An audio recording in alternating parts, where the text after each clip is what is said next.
कंसचाणूरमर्दनं देवकी परमानन्दं कृष्णं वन्दे जगद्गुरुं। गुरुर्ब्रह्मा गुरुर्विष्णु गुरुर्देवो महेश्वर गुरु साक्षात् परब्रह्म तस्मै श्री गुरुवे नमः। नारायणं नमस्कृत्यं नरं चैव नरोत्तमं देवीं सरस्वती व्यासं ततो जयमुदीरयेत् ततो जयमुदीरयेत्।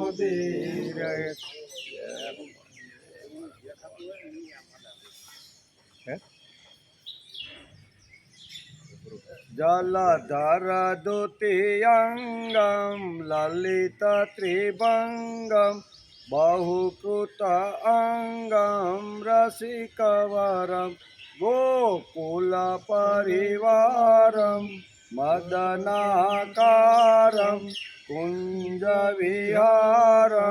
गूढतरं वल्लभव्रजचन्द्रं सुभग सुसन्दं कृत आनन्दं भ्रान्तिहरं भज नन्दकुमारं सर्वसुखसारं तत्त्वविचारं ब्रह्मपरं।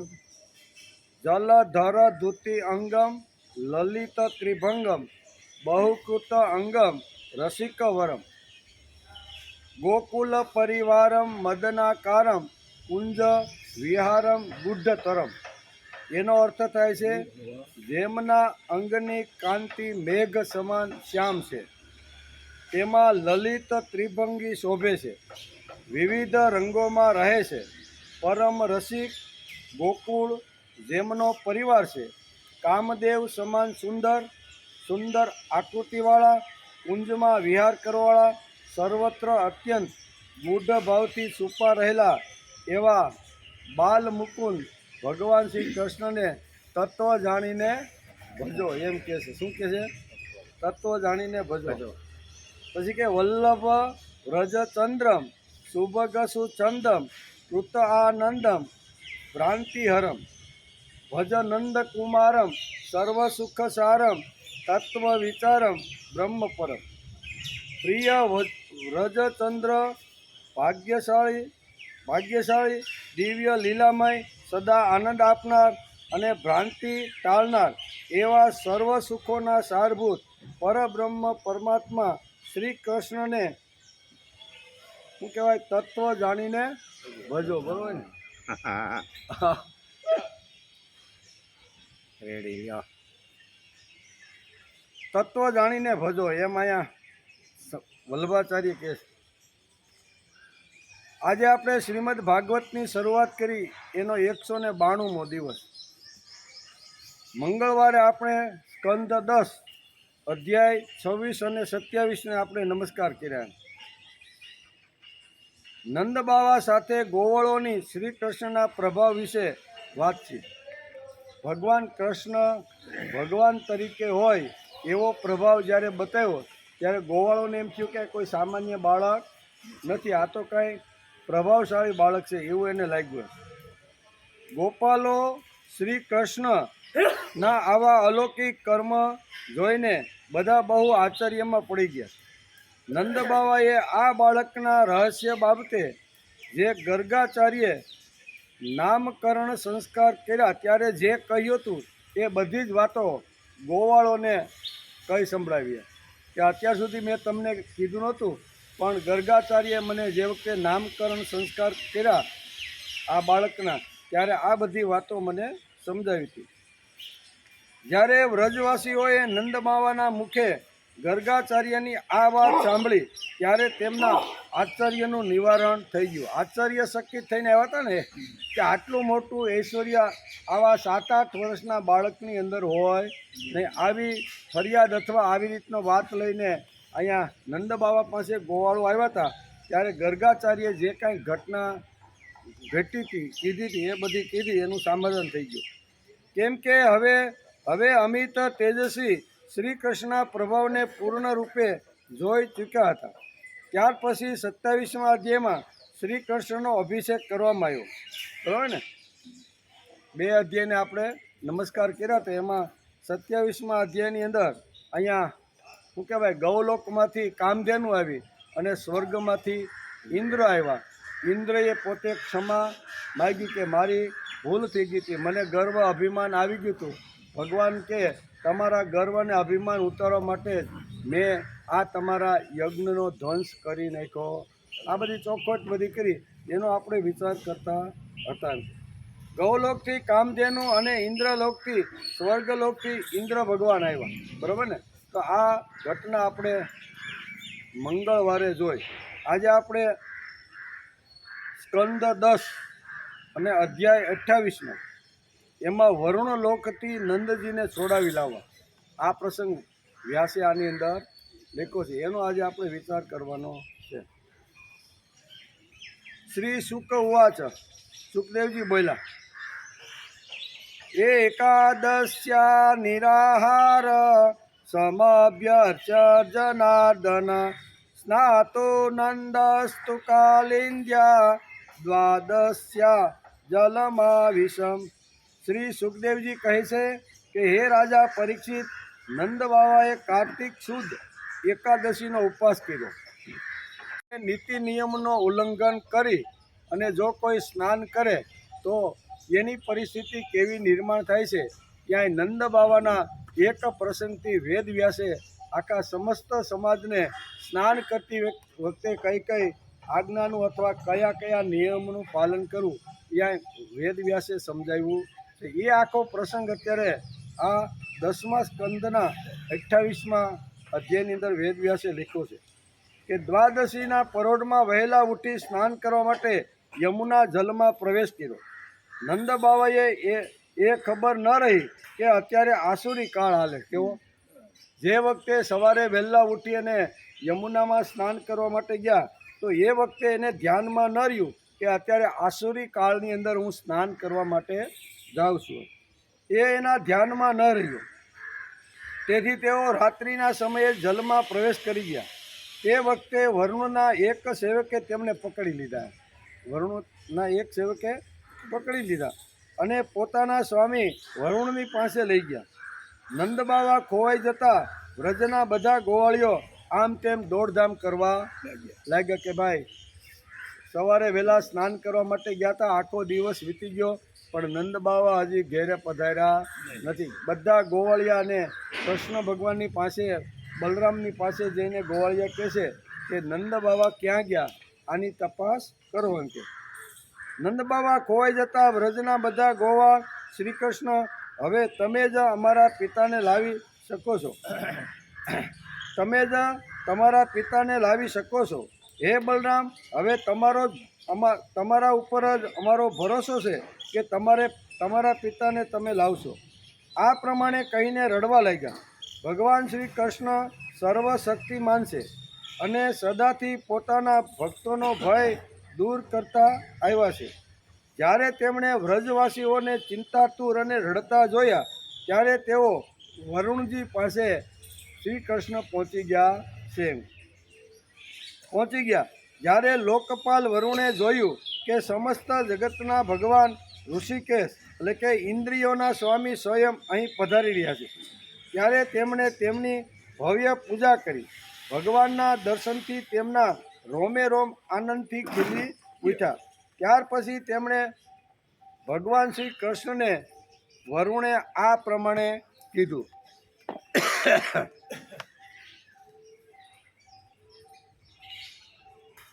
વરુણે કહ્યું કે હે પ્રભુ, આજે મારો જન્મ સફળ થયો છે. આજે મને બધા પુરુષાર્થની પ્રાપ્તિ થઈ ગઈ છે. કેમ કે આજે મને આપના ચરણોની સેવાનો શુભ અવસર પ્રાપ્ત થઈ ગયો છે. હે ભગવાન, જેમને પણ આપણા ચરણોની સેવાનો શું અવસર મળ્યો છે તે ભવસાગર પાર કરી જાય છે. આમ વરુણ બે હાથ જોડી અને ભગવાનને કહેશે કે મારા ચારે ચાર પુરુષાર્થો છે એ આજે સફળ થઈ ગયા છે. ધર્મ, અર્થ, કામ અને મોક્ષ, આ ચાર પ્રકારના જે પુરુષાર્થ છે એ તમારા દર્શનથી, તમારા મારી પાસે આવવાથી આ બધા મારા મનોરથો પૂર્ણ થઈ ગયા છે. આપ ભક્તોના ભગવાન, વેદાંતીઓના બ્રહ્મ અને યોગીઓના પરમાત્મા છો.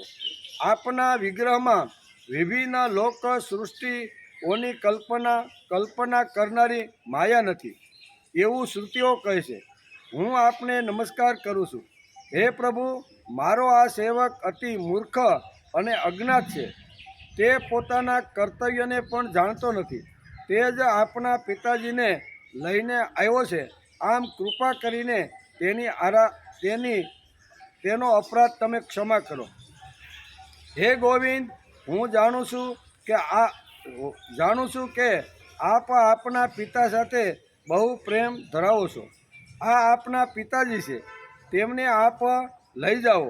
પરંતુ ભગવાન, આપ સર્વના અંતર્યામી, સર્વના સાક્ષી, તેથી વિશ્વમોહન શ્રી કૃષ્ણ, આપ મને દાસ ગણી મારા પર કૃપા કરી અમારા દાસનો અપરાધ તમે ક્ષમા કરો. અમારો જે દાસ ત્યાં યમુનાના કિનારા ઉપર આવી રીતના તમારા પિતાને લાવ્યો, એ એમનો અપરાધ છે. એના વતી હું તમારી પાસે ક્ષમા યાચના કરું છું. આવી રીતના અહીંયા 8 શ્લોક સુધી અહીંયા આવી રીતની વરુણજી પ્રાર્થના કરે છે. શ્રી સુખદેવજી મહારાજ કહે છે કે હે રાજા પરીક્ષિત, ભગવાન શ્રી કૃષ્ણ બ્રહ્મા વગેરે ઈશ્વરોનો પણ ઈશ્વર છે. લોકપાલ વરુણે આ પ્રમાણે તેમની સ્તુતિ કરીને તેમને પ્રસન્ન કર્યા. ત્યાર પછી ભગવાન પોતાના પિતા નંદજીને લઈને વ્રજમાં આવ્યા અને વ્રજવાસી ભાઈ બંધુઓને આનંદિત કર્યા. નંદબાવાએ વરુણલોકમાં લોકપાલોના ઇન્દ્રિયાતીત ઐશ્વર્ય અને સુખ સંપત્તિને જોયા તથા એ પણ જોયું કે ત્યાંના નિવાસીઓ તેમના પુત્ર શ્રી કૃષ્ણ ચરણમાં નમીને પ્રણામ કરી રહ્યા છે. તે જોઈને તેમને બહુ જ આશ્ચર્ય થયું.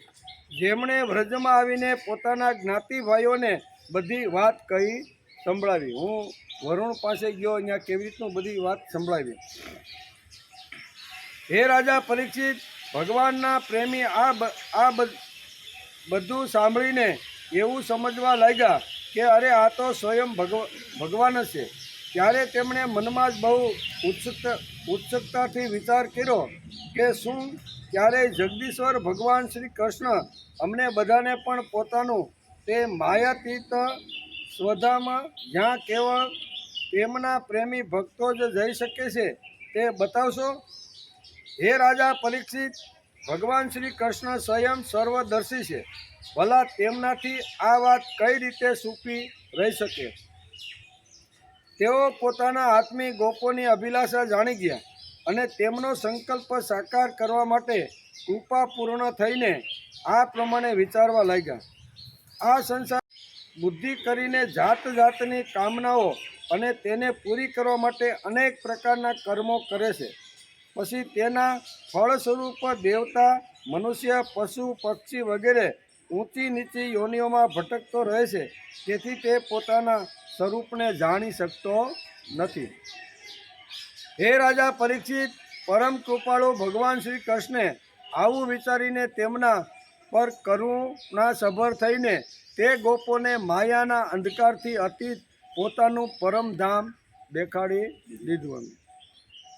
ભગવાને પ્રથમ તેમને તે બ્રહ્મનો સાક્ષાત્કાર કરાવ્યો, જેનું સ્વરૂપ સત્ય, જ્ઞાન, અનંત, સનાતન અને જ્યોતિરૂપ છે. તથા સમાધિનિષ્ઠ ગુણાતીત પુરુષો જ જેને જોઈ શકે છે.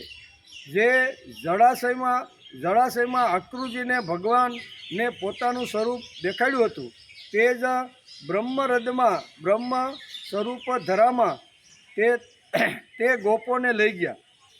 ત્યાં તે લોકોને તેમાં ડૂબકી મારી. તેઓ બ્રહ્મરુદ્ર એટલે કે બ્રહ્મધરામાં પ્રવેશ કરી ગયા. ત્યારે ભગવાને તેમને તેમાંથી કાઢીને પોતાના પરમધામનું દર્શન કરાવ્યું. તે દિવ્ય ભગવત સ્વરૂપ લોકને જોઈને નંદ વગેરે ગોપજનો પરમાનંદમાં મગ્ન થઈ ગયા. ત્યાં તેમણે જોયું કે બધા વેદો મૂર્તિમંત થઈને ભગવાન શ્રી કૃષ્ણની સ્તુતિ કરી રહ્યા છે. આવું જોઈને તે બધા બહુ જ વિસ્મિત થઈ ગયા. ગોપ બાળકોએ માગણી કરી છે કે આવી રીતનું તમે જેનું વર્ણન કરો છો એની અને અમને અનુભૂતિ થાય કરી.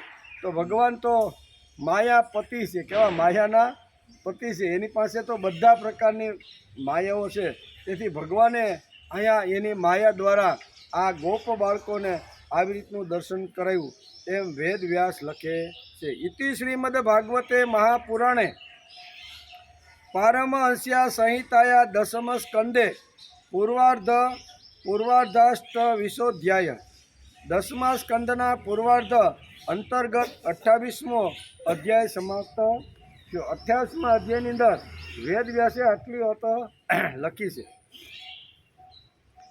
બરાબર ને. હવે આપણે 29મો અધ્યાય, ખૂબ જ અગત્યનો અધ્યાય આવે છે, જેમાં રાસલીલાનું વર્ણન વેદ વ્યાસે કર્યું છે. રાસલીલાનો પ્રારંભ. શ્રી શુક ઉવાચ ભગવાન પિતા રાત્રિ શરદો ફુલ્લ મલ્લિકા વીક્ષ્ય રંતુ મનચક્રે યોગ માયામુપાશ્રિત. શ્રી સુખદેવજી મહારાજ કહે છે કે હે રાજા પરીક્ષિત, શરદ ઋતુ હતી, તેના કારણે મલ્લિકા અને ચમેલી વગેરેના સુગંધિત પુષ્પો ખીલીને મહેકી ઉઠ્યા હતા. ભગવાને ચિરહરણ વખતે ગોપીઓને જે રાત્રિઓનો સંકેત કર્યો હતો તે બધી જ એકત્રિત થઈને એક જ રાત્રિના રૂપમાં પ્રકાશિત થઈ રહી હતી.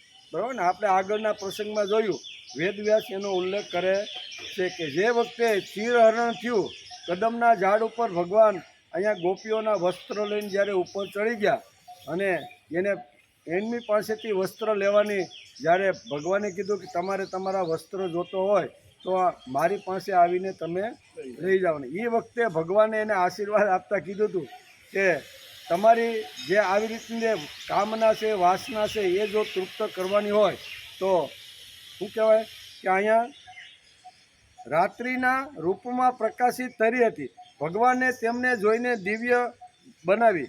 ગોપીઓ તો ઈચ્છતી ન હતી કે ભગવાને પણ પોતાની અચિંત્ય માયાશક્તિ યોગમાયનો આશ્રય લઈને તેમને નિમિત્ત બનાવીને રસમયી રાસક્રીડા કરવાનો સંકલ્પ કર્યો હતો. કે જે વખતે રાસ ક્રીડા અહીંયા વૃંદાવનની અંદર જ્યારે થાય, બરાબર, એ વખતે તમે બધી ત્યાં એક રૂપ થઈને તમે આવજો. પોતાના પ્રેમીજનોની ઈચ્છા પૂરી કરવા માટે મનનો સ્વીકાર કર્યો. ભગવાને સંકલ્પ કરતા જાણે ઘણા લાંબા સમયે મળેલો પતિ પ્રિયાના મુખ પર કોમળ કરકમળથી કેસરનો લેપ કરી સુખ આપે તેમ ચંદ્રદેવે પૂર્વ દિશામાં મુખને પોતાના શીતળ કિરણોરૂપી કરકમળથી ઉદય કમળના કંકુ કેસર વડે લાલ બનાવ્યા. ઉદય થઈને જ માત્ર પૂર્વ દિશાનો બલકે સંસારના સમસ્ત ચર અચર પ્રાણીઓનો સંતાપ જે દિવસના સમયે શરદકાળના પ્રખર સૂર્યકિરણોને લીધે વધી રહ્યો હતો તે દૂર થઈ ગયો. અત્યારે અહીંયા રાસલીલાનું પ્રકરણ અહીંયા વેદ વ્યાસે શરૂ કર્યું છે. એની અંદર આ બધી વાતો સમજાવે છે.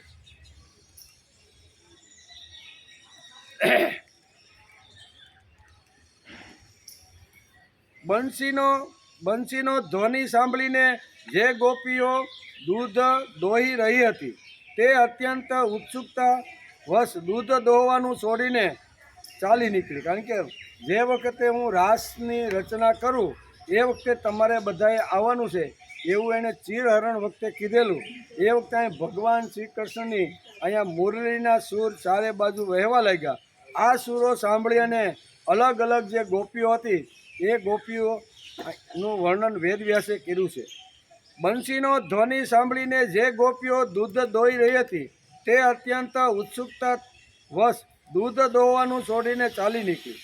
જે ચૂલા ઉપર દૂધ ગરમ કરી રહી હતી તે ઉકળતું દૂધ ચૂલા પર જ મૂકીને અને તે ચાલી નીકળી.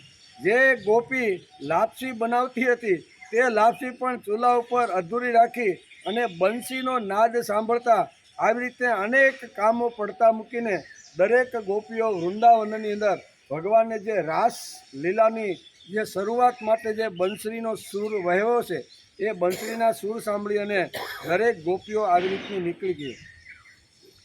એટલે કે જેમ જેમ તેમ મૂકીને બધી ગોપીઓ નીકળી ગઈ. જે ભોજન મૂકીને જે નાના બાળકને દૂધ પીવડાવતી હતી તે દૂધ પીવડાવવાનું છોડીને જે પતિઓની સેવા શુશ્રૂષા કરી રહી હતી તે સેવા શુશ્રૂષા છોડીને અને જે પોતે ભોજન કરી રહી હતી તે ભોજન કરવું છોડીને પોતાના પ્રિય કૃષ્ણ પાસે દોડી આવી.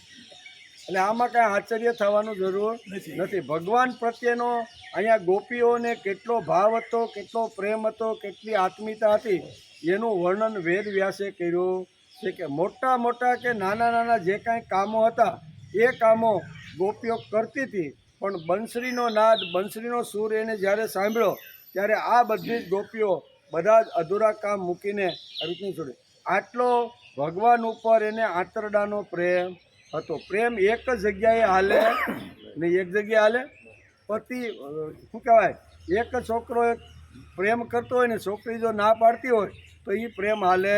બંને બાજુનો પ્રેમ હોવો જોઈએ. કૃષ્ણ ઉપર અત્યારે ગોપીઓને આંતરડાનો પ્રેમ હતો અને ભગવાનને પણ આંતરડાનો પ્રેમ ગોપીઓ ઉપર હતો. અરસપરસ બંનેનો જો પ્રેમ હોય તો જ એ સંબંધ શક્ય છે, નકરી સંબંધ શક્ય નથી. અહીંયા ભક્ત અને ભગવાનની વાત અહીં કહે છે. ભક્ત અને ભગવાન ઉપરનો આટલો અંદરનો પ્રેમ હોવો જોઈએ.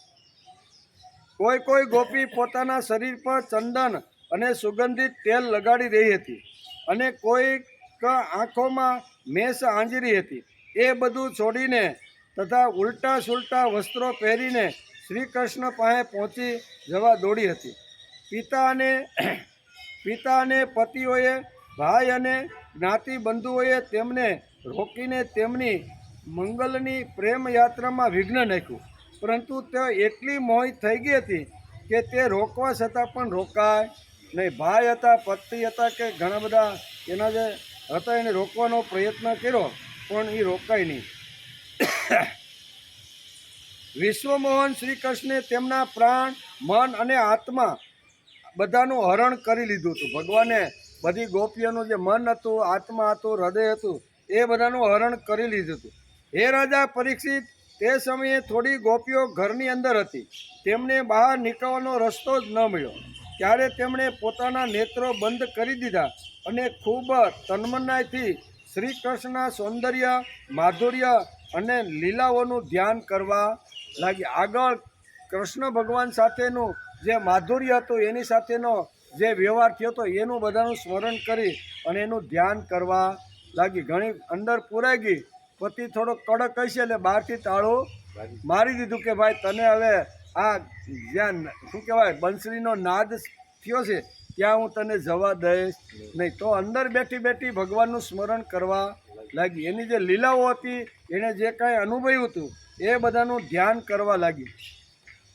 હે રાજા પરીક્ષિત, પોતાના પરમ પ્રિયતમ શ્રી કૃષ્ણના અસહ્ય વિરહની તીવ્ર વેદનાથી તેમના હૃદયમાં એટલી વ્યથા, એટલી બળતરા થઈ કે તેમનામાં જે કાંઈ અશુભ સંસ્કારોના અવશેષો હતા તે ભસ્મ થઈ ગયા. આટલી સાધના ઘરમાં બેઠા બેઠા પતિએ ભલે તાળું મારીને મને પૂરી દીધી, પણ ભગવાન પ્રત્યેનો આટલો પ્રેમ, ભગવાન પ્રત્યેનું આટલું આત્મીયતા હોવાના કારણે અહીં વેદવ્યાસ લખે છે કે એના જે કાંઈ અશુભ અથવા અમંગલ જે કાંઈ એના વર્તન હતા તે બધા બળીને ભસ્મ થઈ ગયા. ધ્યાનમાં તેમની સામે ભગવાન શ્રી કૃષ્ણ પ્રગટ થયા. તેમણે મનમાં જ બહુ પ્રેમથી અને ખૂબ આવેગથી તેમનું આલિંગન કર્યું. તે વખતે તેમને એટલું સુખ, એટલી શાંતિ મળી કે તેમના તમામ પુણ્યના સંસ્કારો પણ એક સામટા ક્ષીણ થઈ ગયા. અનેક ગોપીઓ ઘરની અંદર પુરાઈ એનું વર્ણન વેદ વ્યાસે અહીં લખતા કહે છે કે જે ગોપીઓને જવાનો અવસર ન મળ્યો તે ભગવાનના ધ્યાનની અંદર એવી રીતની લીન થઈ ગઈ, ભગવાન એની સામે ત્યાં મનની અંદર પ્રગટ થઈ ગયા, એવું વેદવ્યાસ લખે છે. એટલે ધ્યાનનું મહત્ત્વ સમજાયું છે. કદાચ શારીરિક રીતે કદાચ આપણે જઈ ન શકીએ તો મનથી તો ભગવાનને હું સ્મરણ કરી શકું છું, એવું ગોપીઓને લાગ્યું, એમ વેદવ્યાસ કહે છે. તેથી જોકે તેમનો શ્રી કૃષ્ણ પ્રતિ એટલે કે ઝાર ભાવ પણ હતો, તેમ છતાં સત્ય વસ્તુ ભાવની અપેક્ષા ક્યાં રાખે છે. તેમણે જેમનું આલિંગન કર્યું, ભલે ગમે તે ભાવે કર્યું હોય, છતાં પણ તે સ્વયં પરમાત્મા તો હતા. તેથી ઝાર બુદ્ધિ લઈને ભગવાન પાસે જનારી ગોપીઓને ભગવાનની પ્રાપ્તિ થઈ ગઈ, અર્થાત તેમના બંધન નષ્ટ થઈ ગયા. તેમણે પ્રાકૃતિક શરીરનો ત્યાગ કરી દીધો અને ભગવાનની લીલામાં પ્રવેશ કરવા દિવ્ય યોગ્ય શરીર પ્રાપ્ત કરી લીધું. રાજા પરીક્ષિતે ફરી એક પ્રશ્ન સુખદેવજી મહારાજને પૂછ્યો છે. શું પૂછ્યો? સુખ એટલે કે પરીક્ષિત ઉવાચ કૃષ્ણં વિદુ પરમ કાંતા ન તો બ્રહ્મા તયા મુને ગુણ પ્રવાહો પરસ્તાસ્યા તાસામ ગુણાધિયામ કથમ. રાજા પરીક્ષિતે પૂછ્યું કે હે ભગવાન, ગોપીઓ તો ભગવાન શ્રી કૃષ્ણને માત્ર પોતાના પરમ પ્રિયતમ જ માનતી હતી, તેમનો ભગવાનમાં બ્રહ્મભાવ ન હતો. આ પ્રમાણે તેમની આજ આસક્ત દેખાય છે. આવી સ્થિતિમાં તેમના માટે ગુણોના પ્રવાહરૂપી આ સંસારની નિવૃત્તિ કઈ રીતે સંભવ બની શકે? એ અહીં તો કામ વાસનાથી જ આવી રીતનું ભગવાન ઉપર પ્રેમ કરતી હતી. એને કાંઈ ભગવાન બ્રહ્મ છે, ભગવાન પરમાત્મા છે એ ભાવનાથી ક્યારેય કરતી નહીં.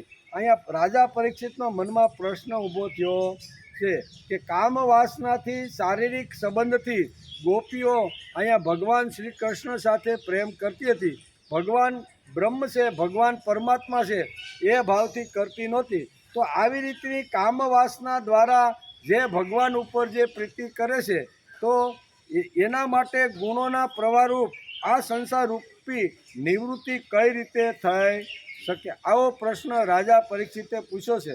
ત્યારે અહીંયા સુખદેવજી મહારાજ કહે છે, સુક ઉવાચ ઉક્તમ પુરસ્તાદેતે તમ સેધ્યમ સેધિ યથાગત દ્વિસન્નિ ઋષિકેશ કિમુધાતોક્ષજ પ્રિય. શ્રી સુખદેવજી મહારાજ કહે છે કે હે રાજા, તમારો પ્રશ્ન યથાર્થ છે.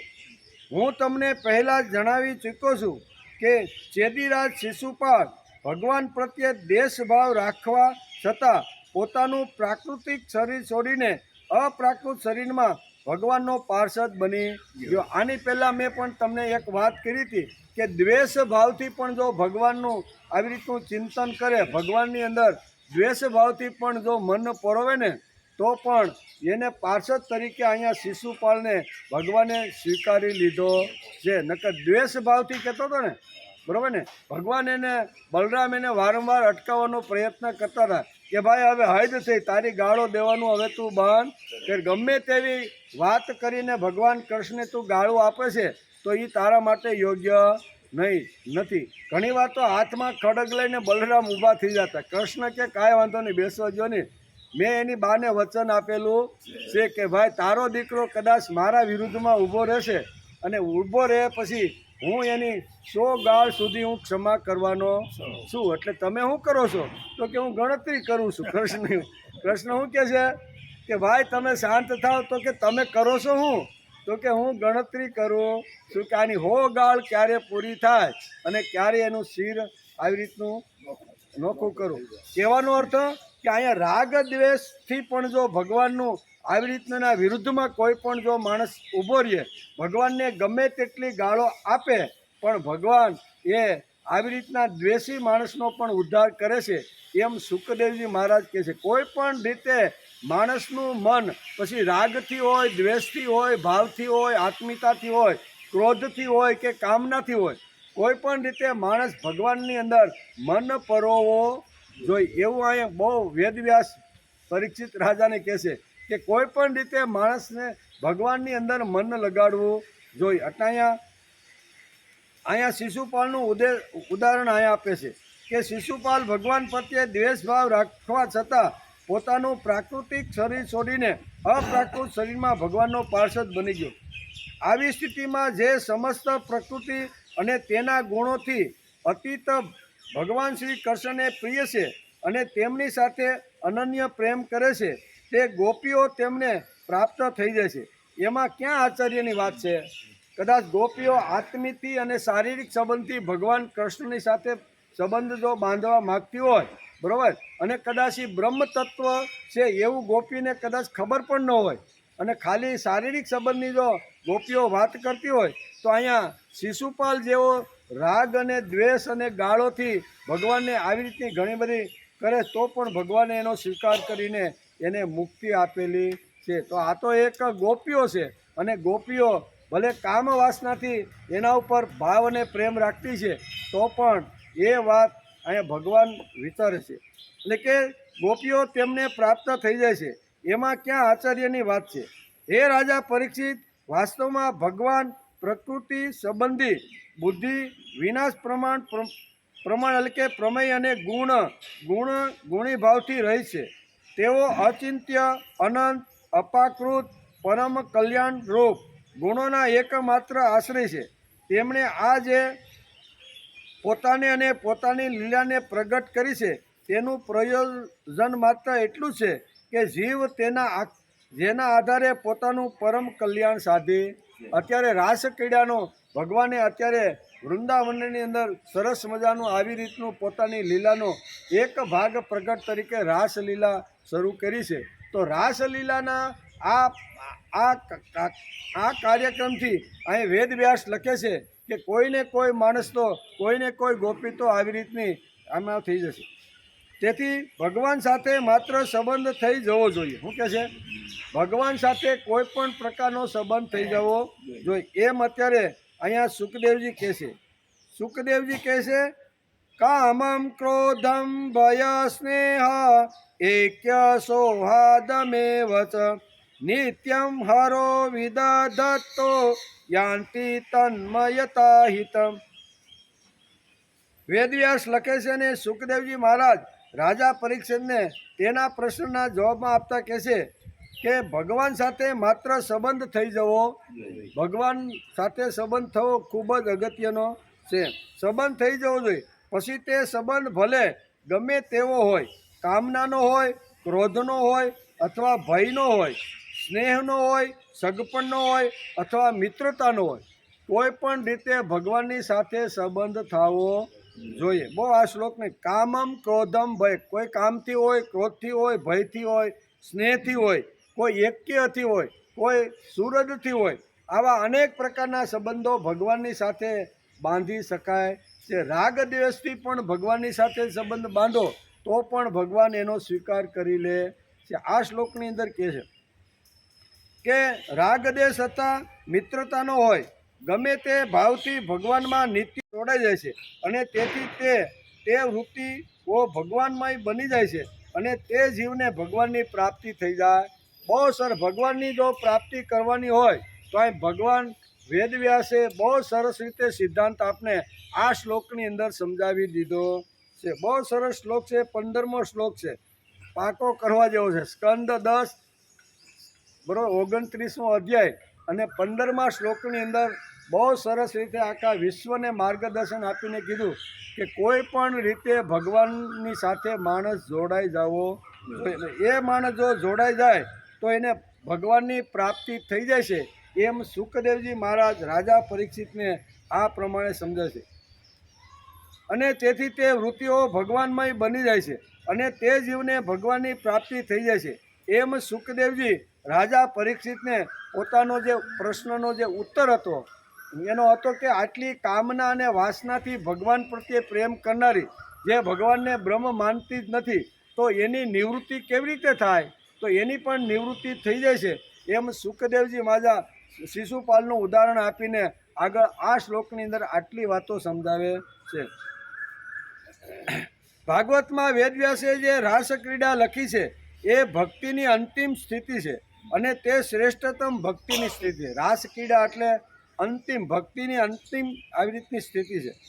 રાસલીલા આ શબ્દ ઉચ્ચારીને રાસને નમસ્કાર કરવા જોઈએ અને ભક્તિની એ અંતિમ અવસ્થા છે તે રીતે તેના તરફ જોવું જોઈએ.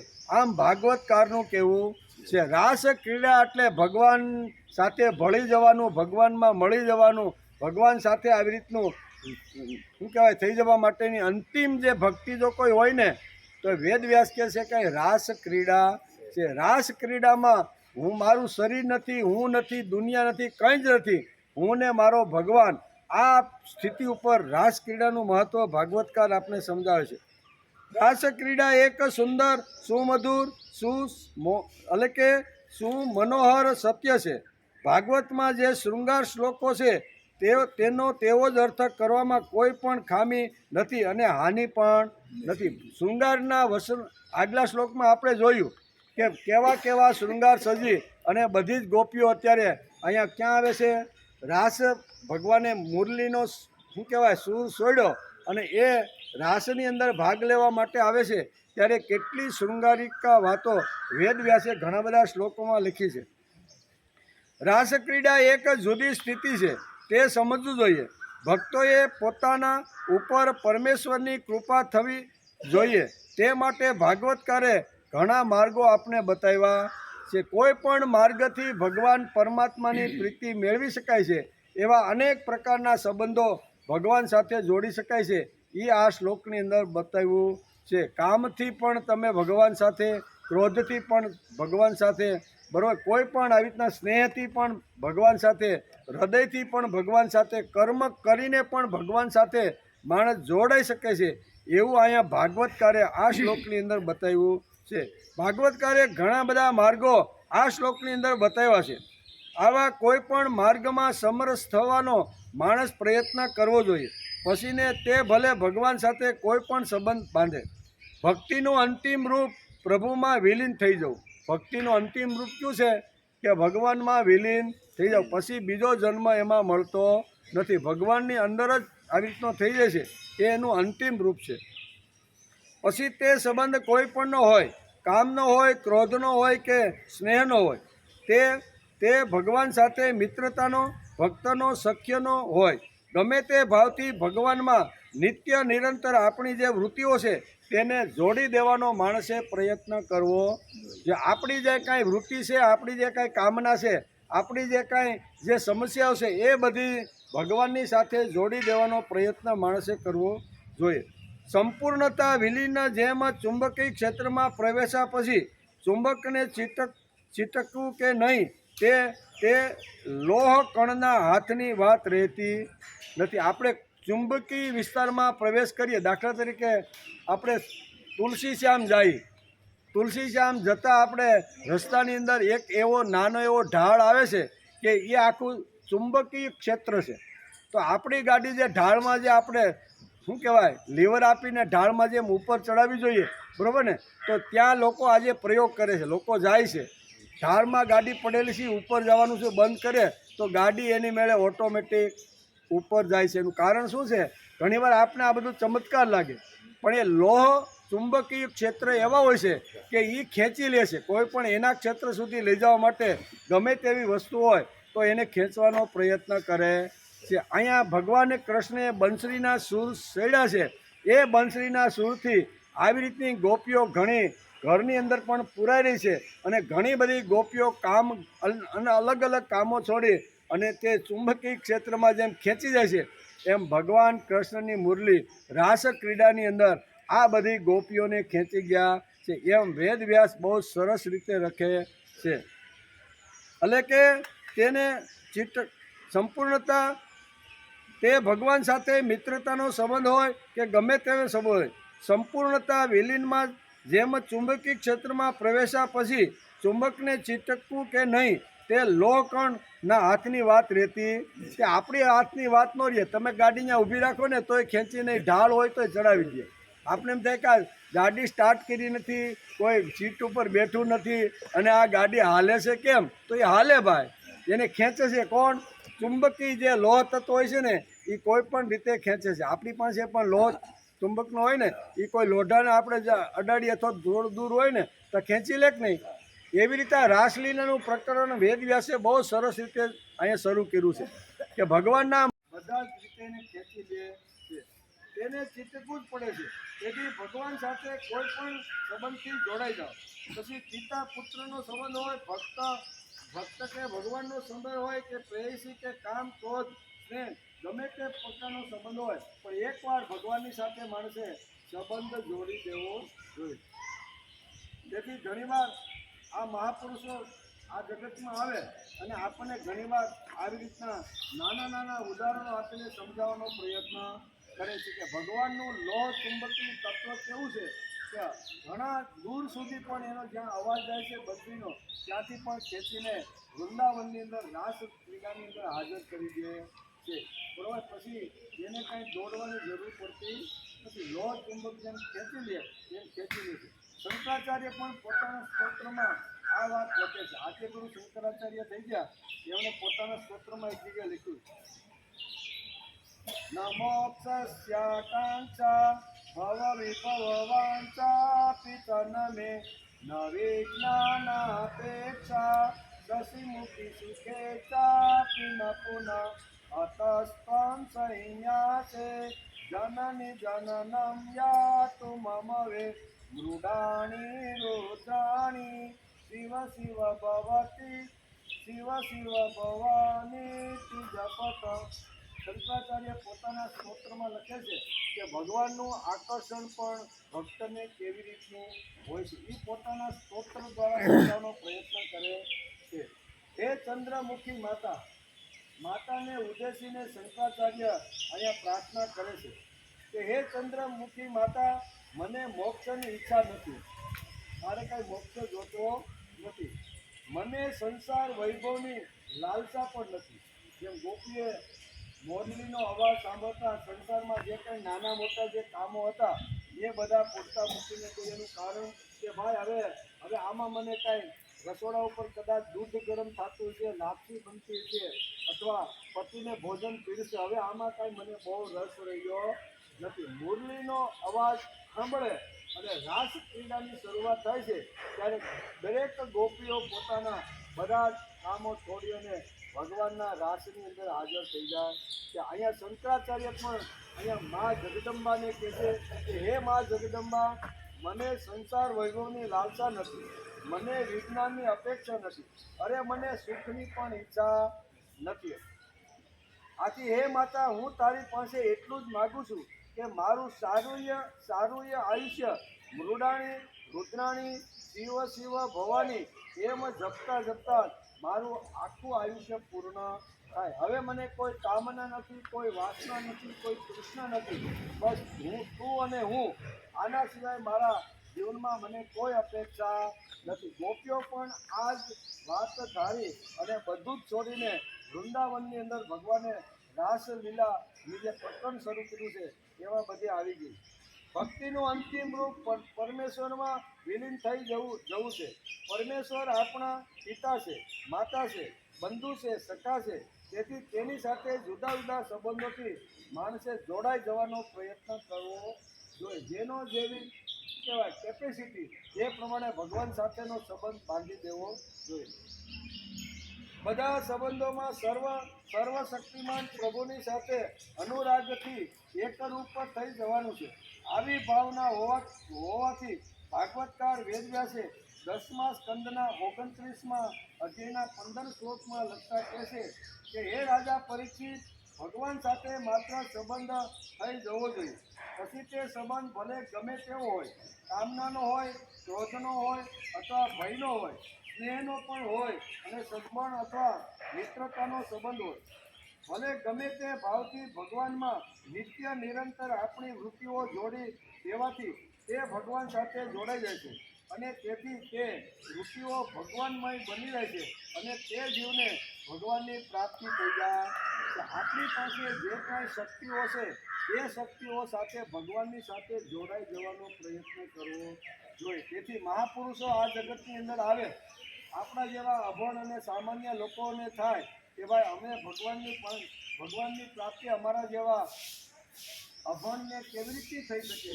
ત્યારે એના માટે ભાગવતકાર વેદવ્યાસ આ માર્ગદર્શક શ્લોક તરીકે સમજાવે છે કે તમારી જે કાંઈ ઈચ્છા કામના જે કાંઈ હોય ને એને ભગવાનની સાથે જોડી જો તમારી વૃત્તિ જે કાંઈ હોય ને એ વૃત્તિને પણ ભગવાનની સાથે જોડી દો. તેથી આ જોડાઈ જવું એટલે યોગ.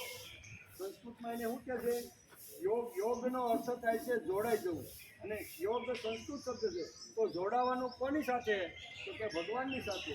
તો તેના દ્વારા જોડાવાનું.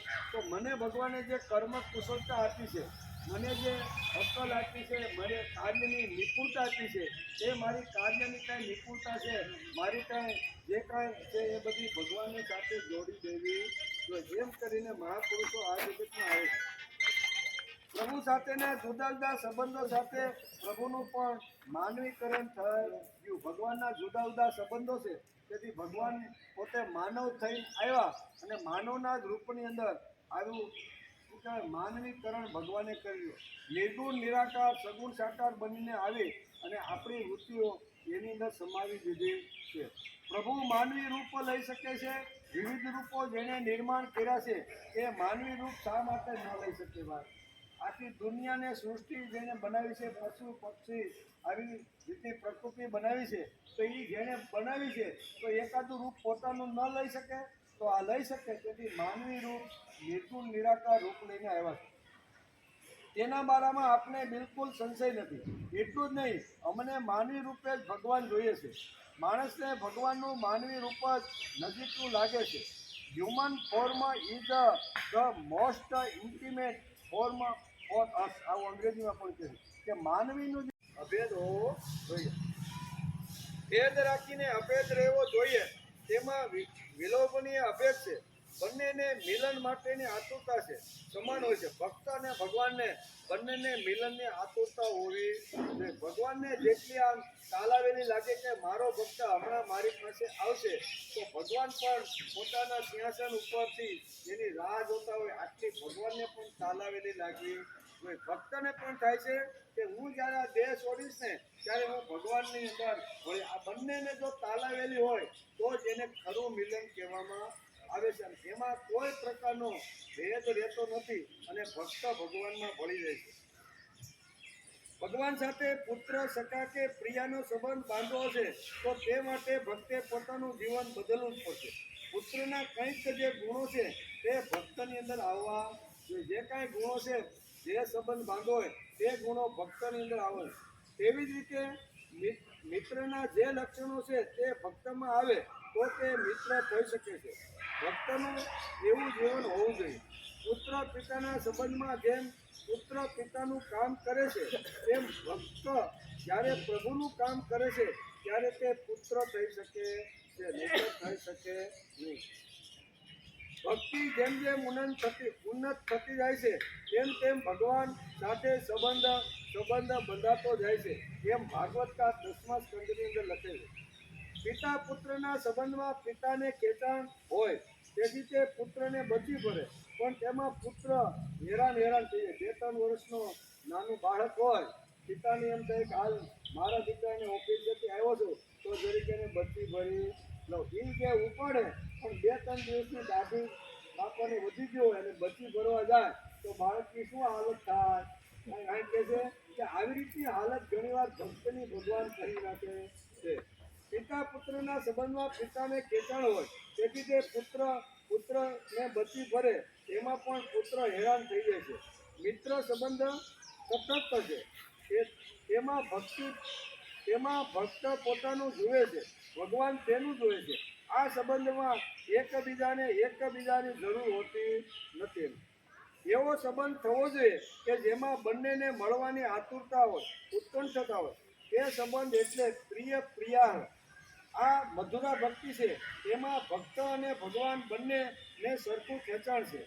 મિલનની સરખી જ આતુરતા બંનેમાં, ભક્તમાં પણ છે અને ભગવાનમાં પણ આતુરતા છે. આવો સંબંધ થવો જોઈએ. એટલે કે ભગવાનના બનવામાં આ શ્રેષ્ઠ સંબંધ છે. એમ ભાગવતકાર વેદવ્યાસ આ 10મા સ્કંદના અત્યારે આ અધ્યાયની અંદર સમજાવે છે.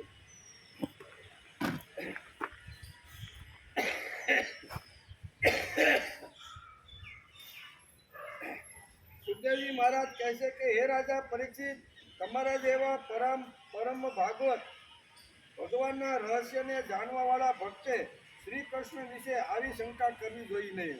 શું કે છે? પ્રશ્ન હતો ને કે ગોપીઓ તો કામ વાસના દ્વારા ભગવાન પાસે જવાનો પ્રયત્ન કરે છે, ભગવાન બ્રહ્મ છે એવું એ સમજતી નથી.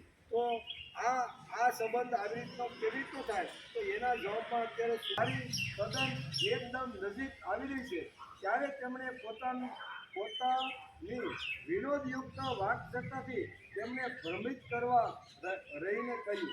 કેમ કે કેમ ન કહે? ભૂત ભવિષ્ય અને વર્તમાન કાળના જેટલા પણ વક્તા છે તેમનામાં તે જ સર્વશ્રેષ્ઠ છે. ભગવાને કહ્યું કે ગોપીઓ મારી મુરલીના સુરથી અત્યારે રાસ ક્રીડા એ અંદર વૃંદાવનમાં આવી રહી છે. ત્યારે ભગવાને થયું કે મારે પણ એને ભ્રમિત કરવા જોઈએ, એટલે ભગવાન ત્યાંથી અદૃશ્ય થઈ જાય. ઘણી બધી વાતો વેદવ્યાસમાં લીધી. ભગવાન શ્રી કૃષ્ણ ગોપીઓને જોતા શું બોલ્યા?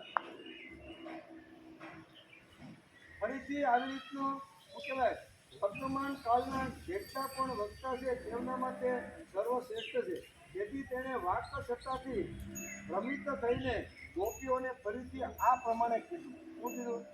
શ્રી ભગવાન વાત સ્વાગતમ વો મહાભાગા પ્રિયમ કી કરવાણીવ વ્રજસ્યાનામયં કચ્ચિત દ્રુતાગમન કારણમ.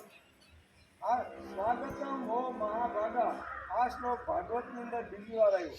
બરોબર, પહેલો આવ્યો તો 23મા અધ્યાયના 25મો અધ્યાય આપણે જ્યારે 10મા સ્કંદનો અભ્યાસ કરતા હતા ત્યારે 23મા અધ્યાયના 25મા શ્લોકની અંદર સ્વાગતમ હો મહાભાગા એવું વેદ વ્યાસે લખ્યું છે. અહીંયા પણ આ જ શ્લોકની અંદર સ્વાગતમ હો મહાભાગા. બંનેના શ્લોકની અંદર થોડો ફરક એટલો છે કે ત્યાં બ્રાહ્મણ પત્નીઓ જ્યારે સુંદર મજાના ભેટ્ય ભોજ્ય તમારું સ્વાગત કરું. એ જ શ્લોક અહીંયા ફરીથી કહે છે. પણ અહીંયા જે વખતે વૃંદાવનની અંદર ભગવાન રાસ ક્રીડાની શરૂઆત કરે છે, મુરલીના સૂર આખા વૃંદાવનના ચારે બાજુ કણે કણની અંદર અહીંના તરંગો જતા રહ્યા છે. એ તરંગો જ્યાં જ્યાં પહોંચ્યા ત્યાં ગોપીઓ બધા જ અધૂરા કામ મૂકીને અહીંયા વૃંદાવનની મારી પાસે અત્યારે આવી રહ્યું છે. ભગવાને થોડી વાર એને આવી રીતનું કર્યું, પણ પછી એમ થયું કે મારે એનું સ્વાગત કરવું જોઈએ. તેથી ભગવાન એનું સ્વાગત કરીને કહે છે કે સ્વાગતમ ભો મહાભાગા પ્રિયમ કી કરવાણીવ વ્રજસ્નાયસ્ય કચ્ચિત દ્રુત ગમન કારણમ. હે ભાગ્યશાળી ગોપીઓ, તમારું સ્વાગત છે. કહો તમારું હું શું પ્રિય કરું? તમારું પ્રિય કરું, તમે કાંઈ મારી પાસે માગો, હું તમારું શું પ્રિય કરું? વ્રજમાં બધું કુશળ મંગળ તો છે ને? તો આ સમયે અહીં તમારે બધાએ પધારવાનું કારણ શું ભાઈ? મારો તો નિયમ છે કે જ્યારે મને ઈચ્છા થાય ત્યારે મોરલીના સૂર તો હું છોડતો રહે છે. શ્રીમદ ભાગવતના 10મા સ્કંદમાં સુંદર મજાનું એક પ્રકરણ આ વેદ વ્યાસે શરૂ કર્યું છે, રાસલીલાને. એનો વિચાર અત્યારે આપણે કરીશું. ભગવાન કૃષ્ણે કહ્યું, હે મહાભાગ્યશાળી ગોપીઓ, તમારું સ્વાગત છે. કહો તમારું હું સી રીતે પ્રિય કરું? વ્રજમાં બધું કુશળ મંગળ તો છે ને? તમે દોડતી અહીંયા મોરલીના નાદ સાંભળીને આવી છો, તો વ્રજમાં તો બધું ક્ષેમ કુશળ છે ને? અહીં તમારા બધા આવવાનું પ્રયોજન શું છે? તમે શા માટે દોડતી બધી આવી? આવો પ્રશ્ન ભગવાન અત્યારે ગોપીઓને કહે છે કે હે સુંદરીઓ, હે ગોપીઓ, અત્યારે રાત્રિનો સમય છે. તે સ્વયં બહુ જ ભયાનક હોય છે અને એમાં મોટા ભયાનક જીવજંતુઓ આમ તેમ ફરતા હોય છે. તેથી તમે બધા તુરત પાછા વ્રજની અંદર બધી ચાલી જાઓ. વ્રજની અંદર પાછા ચાલ્યા જાઓ. રાત્રિના સમયે ઘોર જંગલમાં સ્ત્રીઓએ એકલા ક્યારેય નીકળવું નહીં અને ઊભું રહેવું નહીં. તેમને ન જોઈને તમારા મા બાપ પતિ, પુત્ર, ભાઈ, બંધુઓ તમને બધાને શોધી રહ્યા છે. તેઓ ચિંતામાં પડી જશે કે રાતના સમયે ઘર છોડીને આ અમારી બેન હશે તો બેન, પત્ની હશે તો પત્ની, દીકરી હશે તો દીકરી, આ બધા ક્યાં ગયા એવું પૂછશે એમ કે. તેથી તમે અહીંયાથી બધી જતી રહ્યો. તમે લોકોએ રળિયામણા રંગબેરંગી પુષ્પોથી ભરપૂર આ વનની શોભા તો જોઈ. શરદ પૂર્ણિમાના પૂર્ણચંદ્રના કમળ કિરણોથી એ રંગાયેલું છે. જાણે તેણે પોતાના હાથે ચિત્રકારી કરી હોય અને યમુનાજીના જળનો સ્પર્શ કરીને વહેનારા શીતળ વાયુની મંદ મંદ ગતિથી હાલી રહેલા વૃક્ષો પરના પલ્લવો જે આ વનની શોભાઓને અનુપમ બનાવી રહ્યા છે તે પણ તમે જોઈ લીધું છે. આવું પ્રકૃતિ નિસર્ગનું વાતાવરણ તમે જોઈ લીધું છે. તો હવે મહેરબાની કરી હું તમને બે હાથ જોડીને કહું છું કે રાત્રિના સમયે તમારે આવવું જોઈએ નહીં. તમે ઘેર પાછા જાઓ, એમ વારંવાર ઘેર પાછા જાઓ.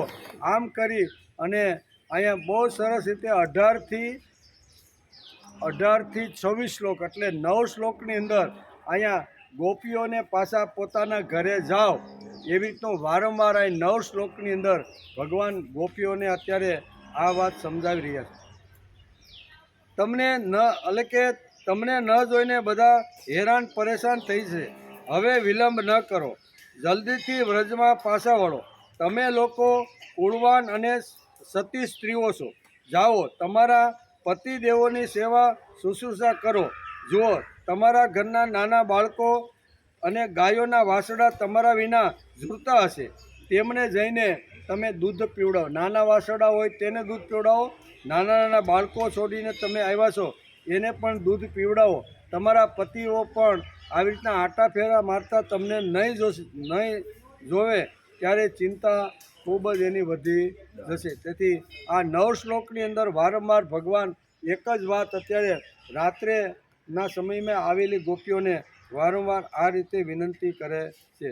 જો તમે મારા પ્રેમને વશ થઈ અહીં આવીશો તો તેમાં કશી અનુચિત વાત નથી. તે તો તમારે યોગ્ય છે, કેમ કે જગતના પશુ પક્ષી સુધીના બધા જીવો મને પ્રેમ કરે છે, મને જોઈને પ્રસન્ન થાય છે. એટલે તમે આવીશો એમાં કાંઈ મારો કાંઈ વિરોધ નથી, કારણ કે આખી દુનિયાના પશુ પક્ષીઓ મારા ઉપર પ્રેમ કરે છે. પરંતુ હે કલ્યાણી ગોપીઓ, સ્ત્રીઓનો પરમ ધર્મ એ છે કે તેઓ પતિ અને પરિવારની નિષ્કપટ ભાવે સેવા કરે અને સંતાનોનું પાલન પોષણ કરે. આ સ્ત્રીનો સ્વભાવ છે અને એ સ્ત્રીનો પરમ ધર્મ છે. તેથી તમે તમારો પરમ ધર્મ નિભાવવા માટે આ રાતના સમયે ઘરમાંથી બહાર નીકળીને અહીંયા વૃંદાવનમાં તમે આવ્યા છો તો ફરીથી તમે પાછા જાઓ. જે સ્ત્રીઓએ ઉત્તમ લોક પ્રાપ્ત કરવાની અભિલાષા હોય તેમણે પાપીને છોડીને બીજા કોઈ પણ પ્રકારના પતિને પરિત્યાગ કરી દેવો જોઈએ. પતિને છોડીને તમારે કોઈ પણ બીજા પુરુષનો પરિત્યાગ કરી દેવો જોઈએ. ચાહે તે ખરાબ સ્વભાવવાળો હોય, ભાગ્યહીન હોય, વૃદ્ધ હોય, મૂર્ખ હોય, રોગી હોય અથવા નિર્ધન પણ કેમ ન હોય, છતાંય પતિનો ત્યાગ તમારે કરવો જોઈએ નહીં. આવું બહુ સરસ મજાનું શિખામણ આપે. કુળવાન સ્ત્રીઓ માટે ઝાર પુરુષની સેવા બધી રીતે નિંદનીય છે. આનાથી તેમના પરલોક બગડે છે. બીજા પુરુષ સાથે કોઈ સ્ત્રી પતિવ્રતા સ્ત્રી સંબંધો બાંધે ને તો એનો પરલોક પણ બગડે છે. એટલે તમારે પરલોક નથી બગાડવાનો, તમારે સ્વર્ગની પ્રાપ્તિ કરવાની છે. શું કહે છે? તમારે બધાએ સ્વર્ગની પ્રાપ્તિ કરવાની છે. સુખનો અને યશનો નાશ તમારે કરવાનો નથી. તેથી હું તમને વારંવાર આવી રીતનું કહું છું કે તમે તમારા પતિને છોડીને શા માટે અત્યારે આ જંગલની અંદર, વનની અંદર તમે આવી છો. એ ગોપીઓ, મારી લીલા અને ગુણોના શ્રવણથી, રૂપના દર્શનથી, આ બધાના કીર્તનથી અને ધ્યાનથી જેવી અનન્ય પ્રેમની પ્રાપ્તિ થાય છે તેવી પાસે રહેવાથી થતી નથી. તેથી તમે લોકો અત્યારે પાછા ઘરે જાઓ. આમ 18થી 26 એટલે 9 શ્લોકની અંદર ભગવાને આટલી વાતો ગોપીને વારંવાર કીધી. એમાં પતિ તમારો દેવ છે, પતિની તમારે સેવા કરવી જોઈએ. નાના નાના બાળકોને તમે મૂકીને આવ્યા છે, એને જે ફરે છે એને કોઈ દિવસ સ્વર્ગની પ્રાપ્તિ થતી. આવી ઘણી બધી સલાહ સૂચન ભગવાન કૃષ્ણ અહીંયા ગોપીઓને આપે છે. સુખદેવજી મહારાજ કહે છે કે હે રાજા પરીક્ષિત, ભગવાન શ્રી કૃષ્ણનું આ અપ્રિય ભાષણ સાંભળ્યું. કેવું? એને તો અપ્રિય લાગ્યું, વારંવાર ઘરે જવાનું કીધું, એટલે આ અપ્રિય ભાષણ સાંભળીને ગોપીઓ ઉદાસ અને ખીન થઈ ગઈ. તેમના મનોરથો નષ્ટ થઈ ગયા. તેઓ ચિંતાના અધાગ અને અપાર સમુદ્રમાં ગોતા ખાવા લાગી. તેમના રક્ત વર્ણા અધરોષ્ટ શોકને કારણે ચાલતા ગરમ શ્વાસથી સુકાઈ ગયા. તેમણે તેમના મુખ નીચે લટકાવી દીધા અને પગના નખોથી ધરતી ખોતરવા લાગી. નેત્રોમાંથી આંસુ વહી રહીને કાજળની સાથે વક્ષસ્થળ ઉપર પહોંચીને ત્યાં લટકેલા કેસરને ધોવા લાગી. તેમનું હૃદય દુઃખથી એટલું વ્યથિત થઈ ગયું કે તેઓ કાંઈ બોલી શકી નહીં અને ચૂપચાપ બે હાથ જોડી અને ભગવાન કૃષ્ણની સામે હજી ઊભી રહી ગઈ છે. આ ભગવાને કીધું વારંવાર કે તમારી ઘરે જાઓ ત્યારે ગોપીઓને શું કહેવાય, વજ્ર આઘાત લાગે ને એવો આઘાત લાગ્યો. એમ વેદ વ્યાસ લખે છે. અને સુખદેવજી મહારાજ અત્યારે રાજા પરીક્ષિતને હે રાજા પરીક્ષિત, ગોપીઓએ પોતાના પ્રિયતમ શ્યામ સુંદર માટે બધી જ કામનાઓ, બધા જ ભોગો ત્યજી દીધા હતા. શ્રી કૃષ્ણમાં તેમનો અનન્ય અનુરાગ, પરમ પ્રેમ હતો. જ્યારે તેમણે તેમના પ્રિયતમ શ્રી કૃષ્ણની આ નિષ્ઠુરતાભરી વાત સાંભળી, જે બહુ જ અપ્રિય લાગી રહી હતી, ત્યારે તેમને ભારે દુઃખ થયું.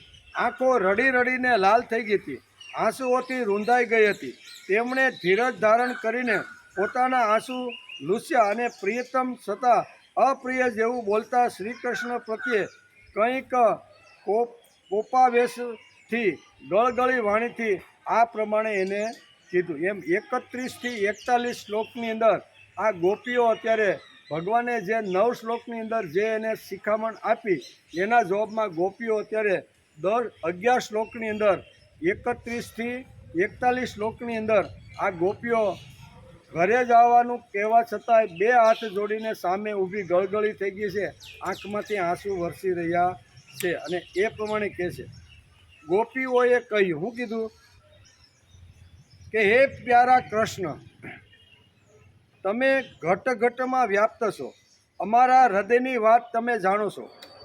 તમારે આવા નિષ્ઠુર વાક્યો અમારા માટે બોલવા જોઈએ નહીં. તમે નિષ્ઠુરતાથી કીધું કે તમે તમારા ઘરે જતા રહ્યો, આ નિષ્ઠુર વાક્ય. આવા વચનો તમારે કહેવા ન જોઈએ. અમે બધું જ છોડીને માત્ર તમારા ચરણોમાં પ્રેમ કરીએ છીએ. તેમાં તો શંકા નથી કે તમે સ્વતંત્ર અને હઠાગ્રહી છો. તમારા પર અમારો કોઈ વશ નથી. તેમ છતાં તમે તમારા તરફથી જેમ આદિપુરુષ ભગવાન નારાયણ કૃપા કરીને પોતાનું મુમુક્ષ ભક્તો સાથે પ્રેમ કરે છે, તે જ રીતે અમારો સ્વીકાર કરી લો.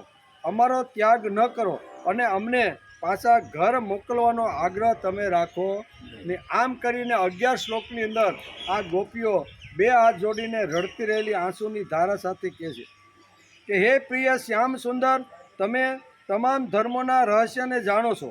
તમારું એવું કહેવું છે કે પોતાના પતિ, પોતાનો પુત્ર અને પરિવારજનોની સેવા કરવી એ જ સ્ત્રીઓનો સર્વધર્મ છે. આવું તમે અમને આગળ કીધું એમ. આ અક્ષરશ બરાબર છે, પરંતુ આ ઉદ્દેશ પ્રમાણે તો અમારે તમારી સેવા કરવી જોઈએ, કેમ કે તમે જ બધા ઉપદેશોની ચરમ સીમા છો. સાક્ષાત ભગવાન છો. તમે જ સમસ્ત દેહધારીઓના મિત્ર છો, આત્મા છો અને પરમ પ્રિય છો. આત્મજ્ઞાની કુશળ પુરુષો જ તમને પ્રેમ કરે છે, કેમ કે તમે નિત્ય, પ્રિય અને સર્વના આત્મા છો. અનિત્ય અને દુઃખદ પતિ પુત્રાદિ પુત્રાદિથી અમારે શું પ્રયોજન? હે પરમેશ્વર, તેથી અમારા પર પ્રસન્ન થાઓ કૃપા કરો. હે કમલ નયન, અમે ચિરકાલીન તમને પ્રાપ્ત કરવાની આશારૂપી વેલને પાળી પોષીને હરીભરી રાખી છે, તેનું તમે છેદન ન કરો. વારંવાર આવી રીતની અહીંયા ગોપીઓ અત્યારે કહે છે કે અમે તો બધું જ છોડીને તમારા ચરણની અંદર અમે આવી ગયા છીએ. હે પ્રાણ વલ્લભ, અમારા પ્રિય સખા, તમારું મંદ મંદ હાસ્ય, પ્રેમ દ્રષ્ટિ અને મનોહર સંગીતે અમારા હૃદયમાં તમારા પ્રતિ પ્રેમ અને મિલનનો અગ્નિ ધગધગતો છે, અને તમારા અધરા મૃતથી શાંત કરો.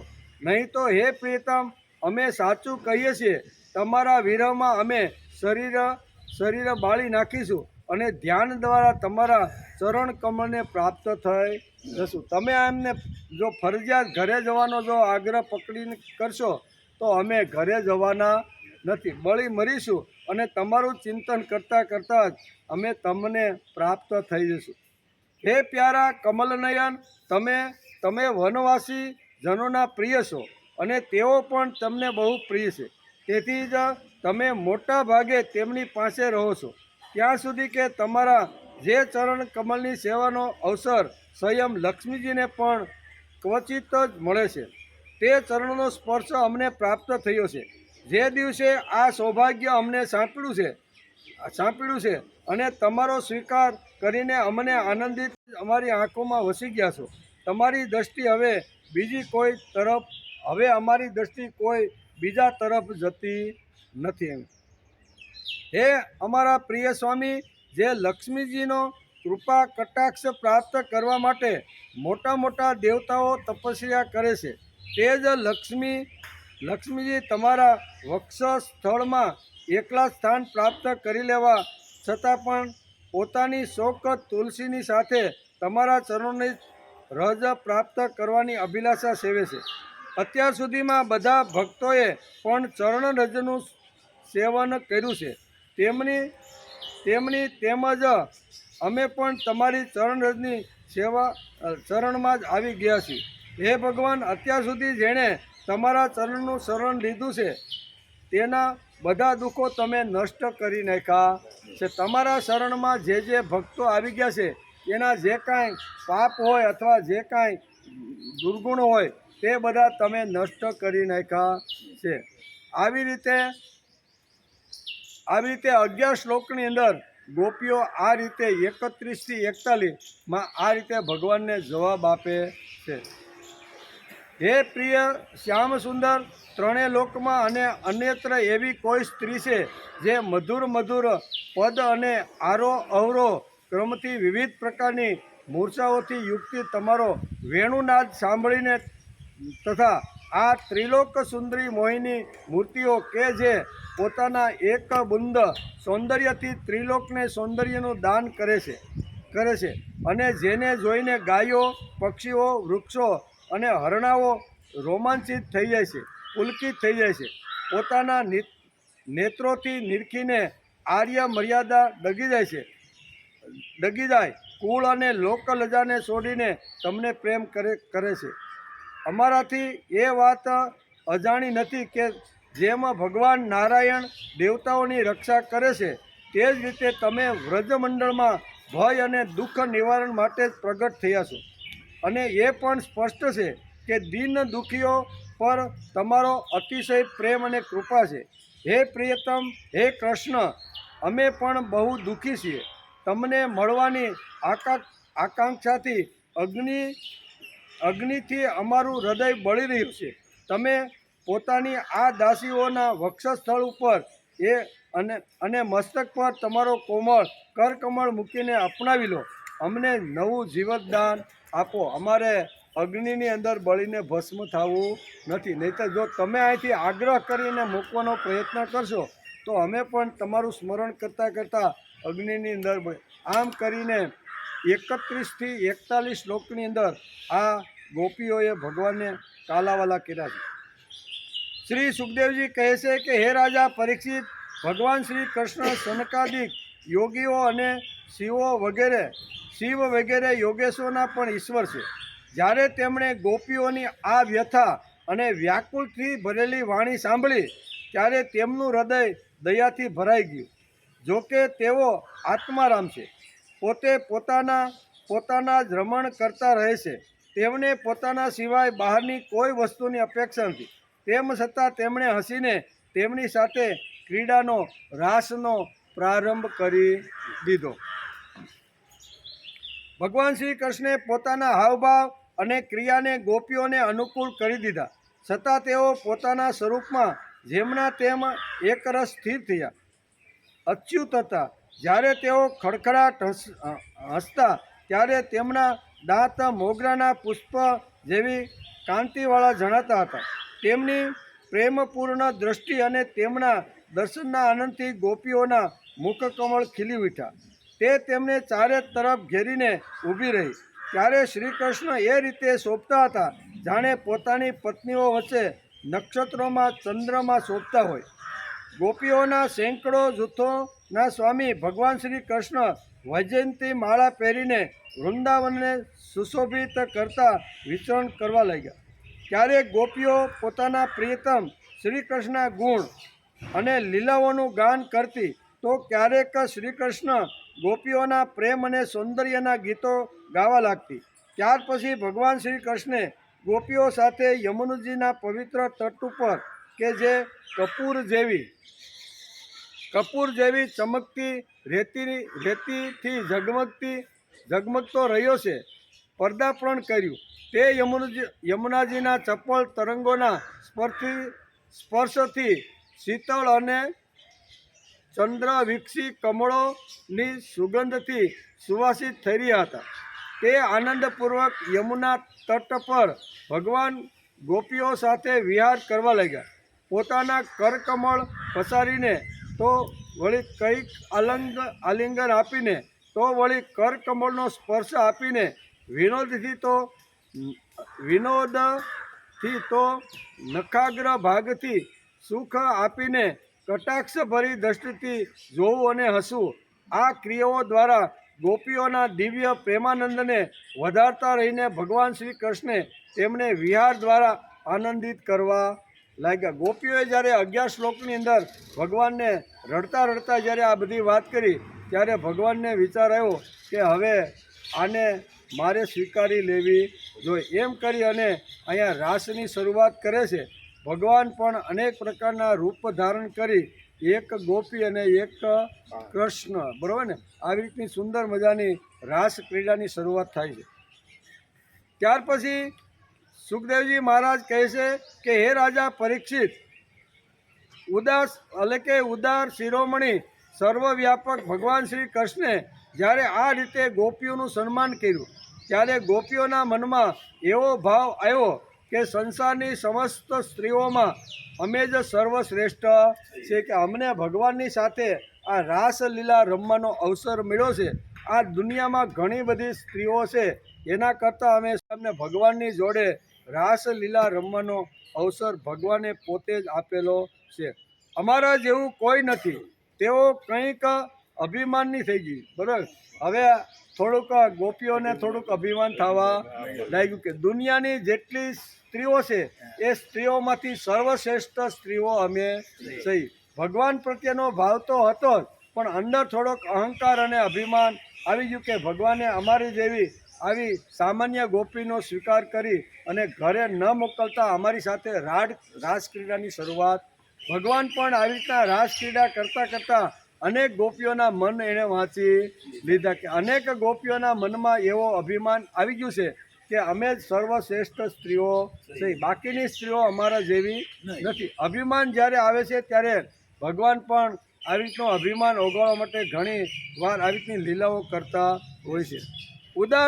હે રાજા પરીક્ષિત, ઉદાર શિરોમણી સર્વવ્યાપક ભગવાન શ્રી કૃષ્ણે જ્યારે આ રીતે ગોપીઓનું સન્માન કર્યું ત્યારે ગોપીઓના મનમાં એવો ભાવ આવ્યો કે સંસારની સમસ્ત સ્ત્રીઓમાં અમે સર્વશ્રેષ્ઠ છીએ, અમારા જેવું કોઈ નથી. તેઓ કંઈક અભિમાની થઈ ગઈ. જ્યારે ભગવાને જોયું કે આમને તો સૌંદર્યનો મદ અભિમાન આવી ગયું છે, સૌંદર્ય રૂપ અને મારી સાથે રાસ રમવાનું અભિમાન તેમને આવી ગયું છે, અને હવે પોતાને શ્રેષ્ઠ માનવા લાગી છે. ત્યારે તેઓ ગોપીઓના અભિમાનને નષ્ટ કરીને તેમને પ્રસન્ન કરવા માટે ત્યાં તેમની વચ્ચે ભગવાન અંતર ધ્યાન થઈ ગયા. એમ બોલો, એક ગોપી અને એક કાન આવી રીતના શું કહેવાય, યમુનાની રેતી ઉપર જ્યારે આવો સુંદર મસાનો રાસ રચ્યો તો ગોપીઓએ ને આનંદ થયો. આનંદની સાથે અભિમાન પણ થોડુંક આવી ગયું. એટલે ભગવાન વિચાર કરે છે કે આને તો પોતાનું એટલું બધું અભિમાન આવી ગયું છે કે અમારા કરતાં કોઈ સર્વશ્રેષ્ઠ સ્ત્રી આ જગતમાં નથી. ઇતિ શ્રીમદ ભાગવતે મહાપુરાણે પારમહંસ્યા સંહિતાયા દશમ સ્કંદે પૂર્વાર્ધે ભગવતો રાસ ક્રીડા વર્ણન નામેકો નત્રિશોકધ્યાય. 10મા સ્કંદના પૂર્વાર્ધ અંતર્ગત ભગવાનની રાસ ક્રીડાનું વર્ણન નામનો 29મો અધ્યાય સમાપ્ત થયો. 29ના અધ્યાયની અંદર આટલી વાતો આવી. આજે આપણે 2 અધ્યાયનો અભ્યાસ કર્યો, બરાબર. એમાં 27 અને 28 અને 29 2 અધ્યાયની અંદર આપણે આટલી વાતો આજે જોઈ. એમાં 29મા અધ્યાયની અંદર અહીંયા ભગવાન રાસ ક્રીડાની શરૂઆત કરે છે. બંસરી વગાડે અને બંસરીના નાદ સાંભળીને બધી જ ગોપીઓ અનેક પ્રકારના કામોનું વર્ણન આવ્યું કે બધા જ કામો છોડી અને ભગવાન જ્યાં રાસલીલાનું જ્યાં કરવા તૈયાર છે ત્યાં બધી ગોપીઓ ઘર છોડીને બધા આવે. બધી ગોપીઓ આવી ગયા. ભગવાને દૂરથી જોયું કે ગોપીઓ બધું છોડીને મારી પાસે આવે છે તો પહેલાં એનું સ્વાગત તો હું કરી લઉં. સ્વાગત કર્યું છે. સ્વાગત કરીને કહે છે કે તમે ખૂબ જ મહાભાગ્યશાળીઓ છો, પણ તમે ભાગ્યશાળી તો છો પણ ઘર અને બાળકો અને વાછરડાઓને છોડી અને શા માટે તમે આ જંગલની અંદર આવ્યા છો? જંગલની અંદર રાત્રિના સમયે સ્ત્રીએ નીકળવું ન જોઈએ. અને શા માટે નીકળવું ન જોઈએ? શા માટે ઘર ન છોડવું જોઈએ? પતિ સર્વશ્રેષ્ઠ છે. આમ 9 શ્લોકની અંદર સુંદર મજાનું ભગવાને અહીંયા ગોપીઓને ઉપદેશ આપે છે કે પાછા મહેરબાની કરીને તમે જે છોડીને આવ્યા છો ને, બરાબર ને, એ પાછું તમે સંભાળવા માટે અહીંયા વ્રજમાંથી તમે નીકળી જાઓ. વારંવાર આવી રીતના કહે છે. અને 9 શ્લોકની અંદર ભગવાન જ્યારે આવું કહે છે ત્યારે ગોપીઓને વિચાર આવે છે કે અમે તો જે હેતુથી અહીંયા ભગવાન કૃષ્ણની પાસે રાસલીલા રમવા માટે આવ્યા છે, રાસ ક્રીડામાં, એ અમારો હેતુ ખલાસ થઈ જશે. તેથી આંસુડાની ધાર સાથે થોડાક દુઃખ અને વ્યથિતથી અહીંયા 11 શ્લોકની અંદર આ ગોપીઓ ભગવાનને વારંવાર વિનંતી કરી રહી છે કે હવે અમે પાછા જવાના નથી. શા માટે? તો કે હવે તમારા ચરણની અંદર અમે અમારું સંપૂર્ણ જીવન સમર્પિત કરી દીધું છે. એટલે હવે અમે ઘેર જવાના નથી. અને કદાચ તમે જો આગ્રહ કરી અને જો અમને પાછા ઘરે મોકલવાનો પ્રયત્ન કરશો તો અમે ઘરે જવાના નથી. અગ્નિની અંદર બળી અને તમારું રટણ કરતાં કરતાં અમે તમને જ પામી જઈશું. આમ કરી અને ભગવાને જ્યારે આ કરગતી ભાષાની અંદર જ્યારે ગોપીઓની 11 શ્લોકમાં વાત સાંભળી ત્યારે ભગવાનને થયું કે વાંધો નહીં, હવે આને મારે યોગ માયાથી આને રાસ ક્રીડામાં થોડુંક સ્થાન આપવું જોઈએ. તેથી ભગવાન યમુનાની શું કહેવાય સુંદર મજાની આવી ચમકતી રેતીની અંદર સુંદર મજાનું રાસનું આયોજન કરે છે. એક ગોપી અને એક કાન સુંદર મજાનો રાસ ચાલે છે. આવો રાસ રમતા રમતા ગોપીઓને થાય છે કે ભગવાને અમારો સ્વીકાર તો કરી લીધો. ખૂબ ભગવાનનો અંદરથી આભાર માને છે. આભાર માનતા માનતા થોડુંક અંદર રહેલું જે અભિમાન હતું ને એ થોડુંક એનું જાગૃત થાય છે. અને સ્વયં પોતે બોલવા લાગી કે અત્યાર સુધી દુનિયામાં ભગવાને જેટલી સ્ત્રીઓને ઉત્પન્ન કરી છે ને એમાં અમે જ ભાગ્યશાળી અને અમે જ સર્વશ્રેષ્ઠ સ્ત્રીઓ છે. બાકી તો બધો કચરો છે. એવું અભિમાન કોને થયું?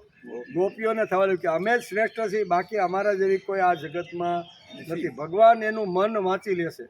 કારણ કે ભગવાન તો અંતર્યામી છે. આપણે ગમે ત્યાં બેઠા હોય, ગમે તે સ્થિતિમાં હોય, ગમે તે જગ્યાએ આપણે જે કાંઈ ભોંયમાં પેસીને ગમે તેટલું અંદર કરે ને તો પણ ભગવાન ત્યાં જઈ અને બધું વાંચી લે. ભગવાને જોયું કે આનું અભિમાન એટલું બધું આવી ગયું છે કે અભિમાન તો મારે એને દૂર કરવું જોઈએ. તેથી ભગવાન વિચાર કરે છે કે અભિમાન દૂર કરવા માટે શું કરવું પડે? તેથી રાસ રમતા રમતા વચ્ચેથી જ ભગવાન પોતાનું આવું જે રૂપ હતું ને એને અંતર્ધ્યાન કરી દે છે. ચારે બાજુ ગોપીઓ હાહાકાર મચી જાય છે કે અમારી સાથે રાસ રમનાર રાસ ક્રીડા કરનાર આ કનૈયો ગયો ક્યાં એકદમ આભા બની જાય છે અને રાસની અંદર આવી રીતનું અડચણ આવી જાય છે. પણ એ વિચાર આપણે આવતીકાલે આપણે ક્યાં ઉતાવળ છે બરાબર ને. આજે આપણે 2 અધ્યાયને નમસ્કાર કર્યા. આવતીકાલે આવશું ત્યારે 30મો અધ્યાય. આવી રીતના ભગવાન અંતર ધ્યાન થયા અને શ્રી કૃષ્ણ વીરોમાં ગોપીઓની જે દશા થઈ છે ને એ દશાનું વર્ણન વેદ વ્યાસે ભાગવતની અંદર લખેલું છે.